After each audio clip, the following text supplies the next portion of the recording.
Today we are going to discuss about levels of organization और levels of biological organization के living organisms जो हैं वो कौन कौन सी चीज़ों से मिलके बने होते हैं। अगर हम एटम की बात करते हैं तो एटम के बारे में हम कहते हैं the smallest particle of an element that retains the properties of the element, या इसकी कभी हम डेफिनेशन किया करते थे smallest particle of an of the matter which can not be divided. लेकिन अब हम जानते हैं कि एटम जो है that is further consisting of sub atomic particles, जिसमें हमारे पास प्रोटॉन, न्यूट्रॉन और इलेक्ट्रॉन एक्सेट्रा है। Different sub atomic particles combine together to form atom, और फिर आपके पास एटम्स डिफरेंट तरह के कंबाइन होते हैं और उनके कम्बिनेशन से आपके पास मॉलिक्यूल्स प्रोड्यूस होते हैं। जैसे आपके पास वाटर का मॉलिक्यूल, ग्लूकोज या डीएनए वगैरह के मॉलिक्यूल्स हैं। अब अगर ग्लूकोज की बात करते हैं तो ये कार्बन, हाइड्रोजन और ऑक्सीजन से मिलकर बने होते हैं। वाटर की बात करते हैं तो हाइड्रोजन और ऑक्सीजन से मिलकर बने होते हैं। डिफरेंट मॉलिक्यूल्स आपके पास मिलते हैं और मिल के आपके पास क्या बनाते हैं, ऑर्गेनेल्स। ऑर्गेनेल्स को अगर हम कहना चाहें तो हम कह सकते हैं these are specialized structures that are present inside the cell. Cell के अंदर स्पेशलाइज्ड स्ट्रक्चर्स होते हैं जिनका कोई ना कोई स्पेसिफिक फंक्शन होता है, जैसे माइटोकॉन्ड्रिया, क्लोरोप्लास्ट और न्यूक्लियस। माइटोकॉन्ड्रिया का क्या फंक्शन है?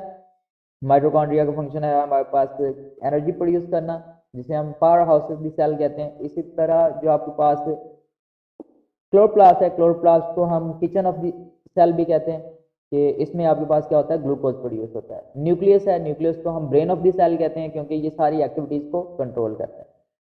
अब डिफरेंट ऑर्गेनेल्स आपके पास मिलके क्या बनाएंगे, डिफरेंट ऑर्गेनेल्स मिलके आपके पास बनाएंगे सेल।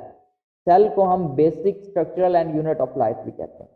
एग्जाम्पल हमारे पास क्या है, नर्व सेल है। जिंदगी या लिविंग ऑर्गेनिज्म जो हैं वो हमारे पास डिफरेंट लेवल्स पे या डिफरेंट लेवल्स ऑफ ऑर्गेनाइजेशन पे बेस्ड है कि सबसे छोटा ऑर्गेनिज्म कौन सा है और कैसे वो कंबाइन होकर मल्टी सेलुलर या बड़े ऑर्गेनिजम्स में चेंज होते हैं। ऑर्गेनिजम्स और सेल्स की अगर हम बात करते हैं तो ऑर्गेनिजम्स हमारे पास दो तरह से हम उनको क्लासिफाई करते हैं। एक हमारे पास है यूनिसेलुलर ऑर्गेनिज्म और दूसरे multi cellular organism. Unicellular organism का मतलब है ऐसे ऑर्गेनिज्म जो सिर्फ और सिर्फ एक सेल के बने होंगे, जैसे बैक्टीरिया और ईस्ट।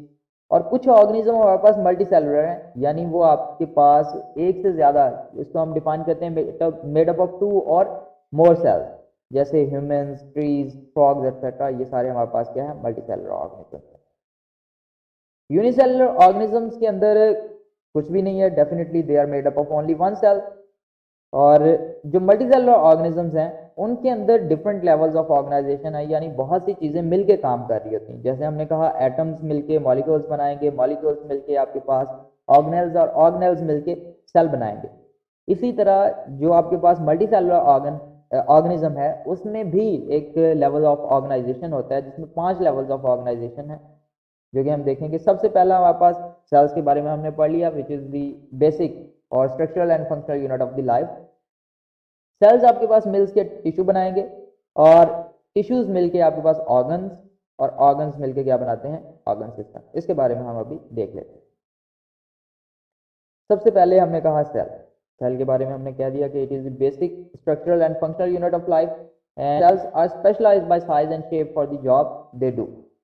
जैसे हमारे पास माइटोकॉन्ड्रिया का क्या फंक्शन होता है, माइटोकॉन्ड्रिया का फंक्शन होता है हमारे पास एनर्जी प्रोड्यूस करना। यहाँ पे हमारे पास एक पैरामीशियम का सेल दिखाया गया, और ये अपनी सारे काम जो है, जितने भी उसमें फंक्शंस हैं, जैसे एनर्जी प्रोडक्शन है, रिप्रोडक्शन है, अपने सारे के सारे काम ये अकेला बचाते खुद कर सकता है। ये आपके पास एक जनरलाइज का एनिमल सेल दिखाया हुआ है जिसमें डिफरेंट कंपोनेंट्स दिखाए हुए हैं।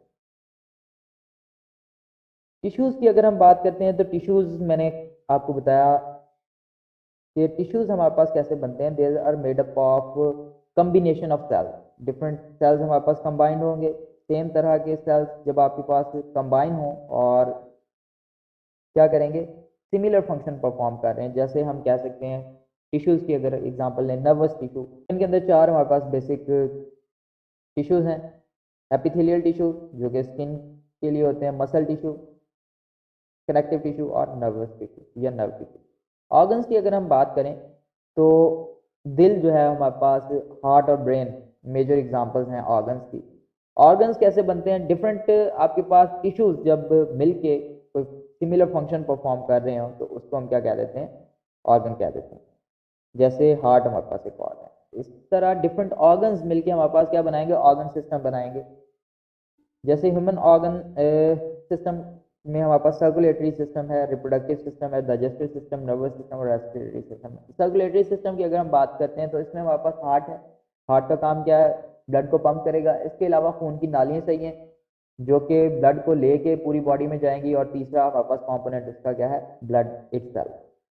प्लांट ऑर्गन सिस्टम की अगर हम बात करते हैं तो रूट, स्टेम और लीव्स। डिफरेंट हमारे पास ऑर्गन सिस्टम्स मिलके हमारे पास मल्टी सेलुलर ऑर्गेनिज्म बनाएंगे। यूनिसेलुलर ऑर्गेनिज्म तो एक ही सेल का बना हुआ है, तो मल्टी सेलुलर ऑर्गेनिज्म की हम यहाँ पे बात कर रहे हैं कि all cells will combine together to form a multi cellular organism. और इसकी एग्जांपल हम कोई भी ऑर्गेनिज्म ले सकते हैं, जैसे ह्यूमन जो है हमारे पास एक बेहतरीन एग्जांपल होगी। उसके बाद डिफरेंट ऑर्गेनिजम्स, या जिसे हम स्पीशीज भी बाज़ दफ़ा कह देते हैं टू बी स्पेसिफिक, कि डिफरेंट स्पीशीज और डिफरेंट एक ही जैसे ऑर्गेनिज्म, जैसे ह्यूमंस, बहुत सारे ह्यूमंस मिलके आपके पास तो क्या बना दें, एक पॉपुलेशन बना देंगे। इस तरह बहुत सी गोट्स या बहुत सी कैट्स जो हैं वो मिलके हम क्या कह देंगे, population of the cat. So you can say that members of one species और member of one organism, same type of organism inhabiting the same area is called a population or is said to be a form of population। जैसे herd of the goats कह लें तो ये आपके पास क्या होगा, population होगी। कम्युनिटी की अगर हम बात करें तो डिफरेंट ऑर्गेनिजम्स हमारे पास प्रेजेंट थे उसमें पॉपुलेशन में। तो जब डिफरेंट स्पीशीज एक दूसरे के साथ रह रही होती हैं और इंटरेक्ट कर रही होती हैं तो उसे हम क्या कहते हैं, उसे हम कह देते हैं कम्युनिटी। जैसे किसी एरिया में हमारे पास स्नेक्स रह रहे हैं, वहाँ पे डिफरेंट डियर्स भी होंगे, हॉक्स भी होंगे, बुशेस, ग्रासेस। तो ये सारी चीज़ें, यानी इसमें हमारे पास प्रोड्यूसर्स भी हैं और कंज्यूमर्स भी हैं, ये सारे एक दूसरे के साथ इंटरेक्ट कर रहे हैं और रह रहे हैं। तो इसको हम क्या कहेंगे, ये एक कम्युनिटी है। डिफरेंट कम्युनिटीज़ जो हैं वो आपके पास मिल के क्या बनाती हैं, इकोसिस्टम बनाती हैं। इकोसिस्टम में आपके पास लिविंग और नॉन लिविंग दोनों तरह के कंपोनेंट्स होते हैं। Next one is biome. Biome कहते हैं a large community which is primarily determined by its climate।